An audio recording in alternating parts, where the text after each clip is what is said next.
High, আমি উষা। আমি আজকে নতুন একটা ভিডিও নিয়ে এসেছি তোমাদের কাছে। অনেকেরই আন্ডার আর্মস করতে অনেক সমস্যা হয়, তো তোমরা ভালো করে দেখো। এর গ্রোথটা দেখেছো কীরকম রাউন্ড রাউন্ড করে এর গ্রোথটা রয়েছে।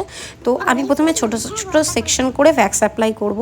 যেদিকে গ্রোথ আছে সেই দিক অনুযায়ী আমি কিন্তু ভ্যাক্সটা অ্যাপ্লাই করছি। আমি কিন্তু পুরোটা একেবারে নিইনি। পুরোটা যদি আমি একেবারে নিতাম ওনার স্কিন পিল হয়ে যেত আর ওনার খুবই পেন হতো, যেটা আমি একদমই করতে চাই না।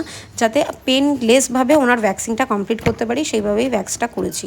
আর তোমরা ভালো করে দেখতে পেলেই বুঝতে পারবে আমি কোন কোন সেকশন নিয়ে ভ্যাক্সটা করেছি। আর ভ্যাক্সিন যখন স্ট্রিপ আমরা অ্যাপ্লাই করব তখন দেখবে খড়খড়ে দিকটা আমরা অ্যাপ্লাই করব আর হাতের ওপরের দিকটা মোলায়েম রাখবো, ঠিক আছে। আর যেই আমরা ভ্যাক্সটা ইউজ করছি এটা হচ্ছে আমি চকলেট হানি ভ্যাক্স ইউজ করছি। খুবই ভালো ভ্যাক্স, মানে আমি খুব হ্যাপি এই ভ্যাক্সটা দিয়ে ভ্যাক্সিং করে। অনেক ভ্যাক্সের কোয়ালিটি একদম ভালো থাকে না, কিন্তু এর কোয়ালিটিটা খুবই ভালো। আরেকটা জিনিস তোমাদের কাছে বলবো, তোমরা কেউ স্টিলের স্প্যাচুলা ইউজ করো না, কারণ স্টিলের স্প্যাচুলা ইউজ করলে কি ওটা হাইজিন মেনটেন হয় না। কারোর স্কিনে আমি লাগাচ্ছি ওই জিনিসটাই, ওই স্প্যাচুলাটা নিয়ে আবার অন্য কারোর স্কিনে দিচ্ছি, এটাতে কি তাদের একটা স্কিনের ইনফেকশনও হতে পারে, বা কারোর গায়ে না দেওয়াটাই উচিত আমার মনে হয়। আর উডেন স্প্যাচুলা ইউজ করলে কি তোমার এটা ইউজ অ্যান্ড থ্রো হয়। আমি ইউজ করলাম এবং ফেলে দিলাম। তো আমিও সবাইকে সাজেস্ট করবো উডেন স্প্যাচুলা দিয়ে কাজ করার, কাজ শেখার।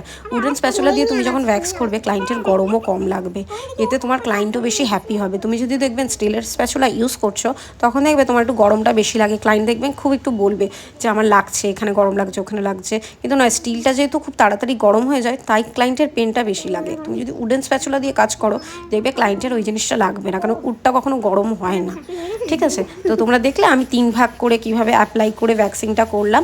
আর ক্লায়েন্টের লাগলোও না, আর খুব ভালোভাবে ক্লিন হয়ে গেল, আমার টাইমটাও বেঁচে গেল। আমি মাত্র 2 মিনিটের মধ্যে পুরো ভ্যাক্সিনটা কমপ্লিট করেছি।